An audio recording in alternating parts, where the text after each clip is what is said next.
जय श्रीराम भावांनो. तर आजच्या ब्लॉगची सुरुवात केली आमच्या ऑफिसवरून, कारण आज मला बनवायचे होते आमच्या ऑफिसवर अँकर. तर मी थोडाही वेळ न घालवता लवकर अँकर बनवायला लागलो.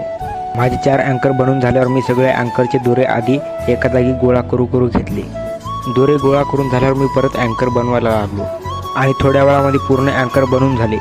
माझे पूर्ण अँकर बनवून झाल्यावर मी एक पुट्टा घेतला आणि पुट्ट्यावर अँकर आणि ग्राइंडर मशीन ठेवून पूर्ण सामान घेऊन गेलो वर.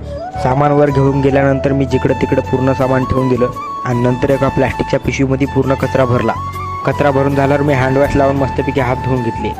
हात धुवून झाल्यावर मी मिक्सिंग मशीनचे बीट एका जागी उभे केले. नंतर ग्राइंडर लावून घेतली. ग्राइंडर लावून झाल्यावर मिक्सिंग मशीन पण लावून घेतल्या आणि नंतर ब्लोअर आणि कटर मशीन पण लावून घेतली. नंतर माझं पूर्ण काम करून झाल्यावर मी गेटला लॉक लावला आणि निघालो घराकडे. मग मी थोड्या वेळामध्ये येऊन थांबलो माऊलीनगरच्या बसस्टॉपला.